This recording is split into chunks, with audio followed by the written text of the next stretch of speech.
Varicose veins కి సరైన చికిత్స కోసం సంప్రదించండి ఎవిస్ హాస్పిటల్. నమస్తే రమగారు. నమస్తే జయ. రమగారు, కొన్ని మనకి దేవతా వృక్షాలను ఉంటాయి, మనకి ఆలయాల్లో కనిపిస్తూ ఉంటాయి.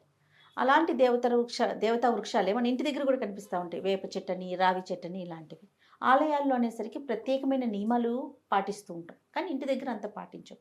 అంతదాకా ఇది మనకి గుర్తుండే ఉంటుంది మీకు, ప్రగతి రిసార్ట్స్లో దేవతా వృక్షాల వనం అని చెప్పి మొత్తం అన్ని వృక్షాలు మనం చూసాం. ఇట్లా కొన్ని కొన్ని చోట్ల చూస్తూ ఉంటాం కదా.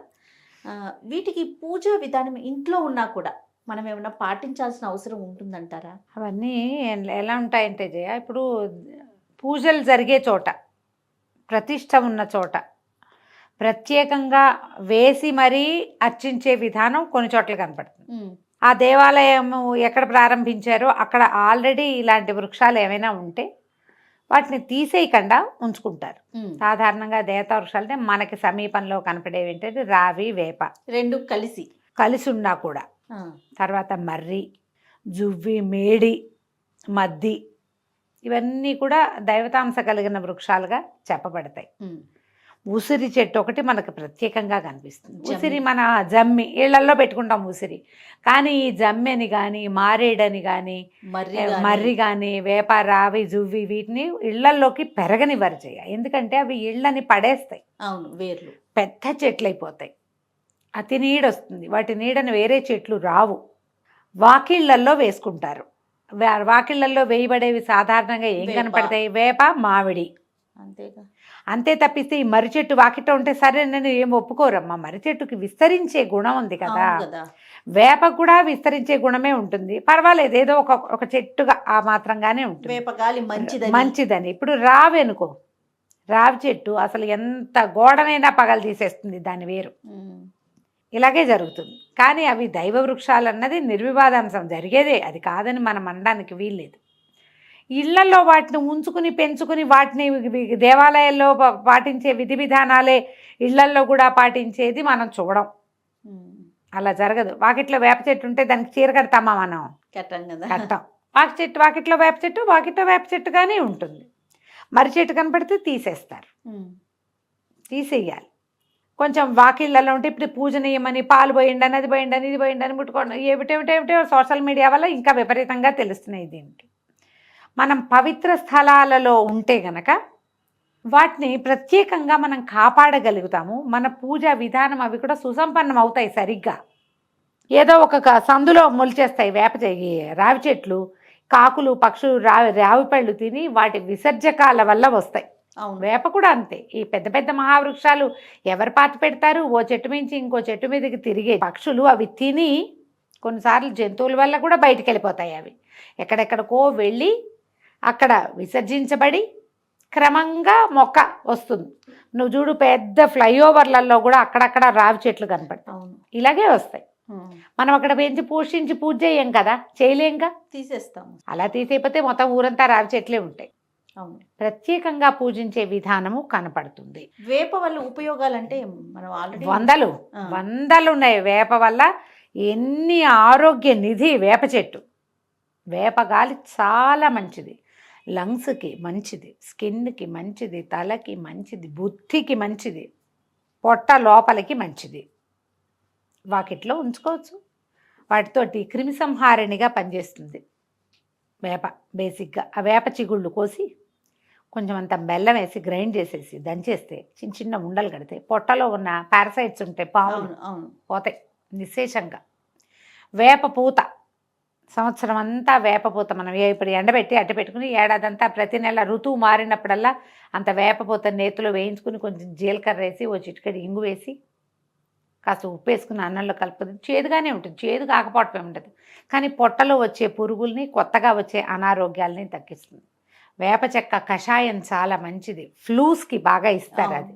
వేప గాలి మరీ మంచిది. ఆ వాకిళ్లలో ఆ గాలి ఆడుతూ ఉంటే చాలా రకాల బ్యాక్టీరియాలని, చాలా రకాల వైరస్ని రానివ్వకుండా చేస్తుంది. మనకెందుకు ట్రాపికల్ ఫీవర్స్ వస్తాయి కదా, అట్లమ్మని కదా, పొంగని, అవి వచ్చినప్పుడు వేపే దానికి వైద్యం, ఇంకేం లేదు. వేపతోటే చేస్తారు ట్రాపికల్ ఫీవర్స్, వేపతోటే తగ్గుతాయి.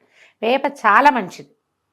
ఇంట్లో పెట్టుకోవడం అంటే మనకంతా అపార్ట్మెంట్ కల్చర్ ఉంది. అపార్ట్మెంట్ లోపల వేసుకోలేము. బయట రోడ్డు మీదకి ఉండేలాగా వేసుకోవచ్చు వేప. బట్ రావిని అట్లా చేయలేం. రావి పైగా ఏమిటంటే అశ్వత్థనారాయణుడు అని చెప్తారు. రావి విష్ణు స్వరూపం. అందుకని అది దేవాలయంలో ఉంటే పూజార్హత కలిగిన వృక్షం కాబట్టి మనం అక్కడ ఏదైనా పూజ చేసుకోవచ్చు. ఈ రావితోటి కూడా చాలా ప్రత్యేకమైన లక్షణాలు ఉన్నాయి జయ. రావికి సంతానాన్ని కలిగించే లక్షణం ఉంది. అందుకే దేవాలయాల్లో రావి చెట్టు చుట్టూ తిరుగుతాం, ప్రదక్షిణాలు ప్రదక్షిణ చేస్తాం. ఆ రావి చెట్టు చుట్టూత ప్రదక్షిణ చేస్తే అది స్త్రీ అవయవాల లోపల ఉన్నటువంటి యూటరస్కి వాటికి హెల్ప్ చేస్తుంది. దాని చుట్టూత ఆ తిరగటం వల్ల దాని లోపల నుంచి వచ్చేటువంటి ఆ జీవశక్తి ఈ గర్భానికి కారణం అవుతుంది. యూటరస్కి సంబంధించిన సమస్యలకి అది సమాధానం చెప్తుందంటారు. అంటే ఒక చెట్టువా చుట్టూతా తిరిగితేనే ఇదవుతుందంటే మన విధానం అది అంతే అవుతుంది కూడా. కదా రమ్మగారు, నమ్మకము, సైన్స్ కూడా అట్లా చెప్తుంది. అవును. ఇందులో మళ్ళీ మర్రి చెట్టుకు కూడా అలాంటిది ఉంటుంది. వట సావిత్రి వ్రతం అని వ్రతం చేస్తారు. మరి చెట్టు కింద మర్రి చెట్టుకి మరి సంవత్సరంలో చెట్టుకే వట సావిత్రి వ్రతం ఒక్క సంవత్సరానికి ఒక్క రోజు ఉంది. అది ఒక తాడుని చెట్టు చుట్టూతా కడతారు. ఆ తాడుని కట్టడానికి మనం తిరగాలి కదా దాని చుట్టూతా. ఆ తిరగటము మనకి మంచిది. మర్రి చెట్లు కూడా ఆరోగ్యానికి మంచివి. అలాగని ఇంట్లో పెంచుకోమని కాదు.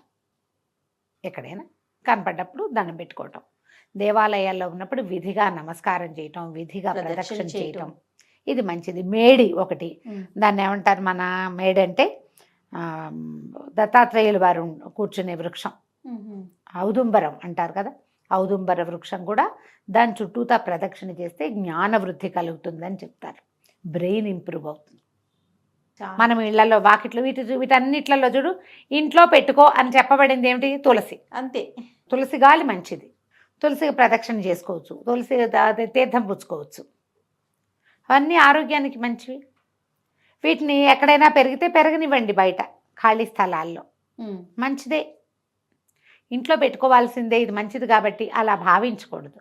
వీటిల్లో మనం ఇళ్లల్లో పెట్టుకోగలిగింది ఒక్క వేపే, వాకిట్లో. ఇంట్లో కాదు అది, అది కూడా బయటే. బయట, ఇంటి బయట. మామూలుగా చెప్తారు వేయబోతే వేపకొమ్మ, వేసినప్పుడు వేపకొమ్మ, తీయబోతే అసిరెమ్మ అంటారు. వేప చెట్టును తీసేటప్పుడు జేజి అందులో ఉంటుంది అమ్మవారు, తీయకూడదు అంటారు. దానికి ఏదైనా చిన్న పూజ ఏదైనా చేస్తున్నారనుకో ఇంకా అప్పుడు అసలు తీయలేకపోతాం.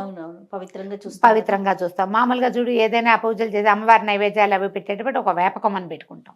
ఆమెకి ప్రతిగా ఈ మన గ్రామశక్తులు ఉంటాయి కదా, ఆ గ్రామదేవతలు, వారిని వేపకొమ్మలో చూసుకుంటాం. అవును, మంచి మాటే, కానీ ఇదే ఆలోచనగా చేయక్కర్లేదు. రైట్. ఎక్కడైనా దేవాలయానికి వెళ్ళినప్పుడు అక్కడ ఒక రావి చెట్టు ఉంటే మీకు సంతానం ఉన్నా లేకపోయినా ప్రదక్షిణ, రావి చెట్టుకి ప్రదక్షిణ చేయండి. ముట్టుకోకూడదు రావి చెట్టు. చెట్లు పట్టేసుకొని తల ఆనించకూడదు, చేస్తూ ఉంటాం. ముట్టుకోకూడదు రావి చెట్టుని, చుట్టూతా ప్రదక్షిణ చెయ్యాలి. ఆ తాడు కట్టేటప్పుడు కూడా అట్లాగే ఒక్కచోటే ముడేస్తారు, ఒక్కసారే ముట్టుకోవటం, తర్వాత దాని చుట్టూతా తిరుగుతారు. మీరు ఒట్టిగా ప్రదక్షిణ చేయండి, ఆరోగ్యానికి మంచిది. ఇలా ఆలోచించాలి. ఈ చెట్లకి ఎందుకు అని అనుకోవద్దు, చెట్లు ఉపయోగపడతాయి మనకి, ఇలా భావించి చేయాలంతే. తప్పకుండా. నమస్తే. నమస్తే జయ.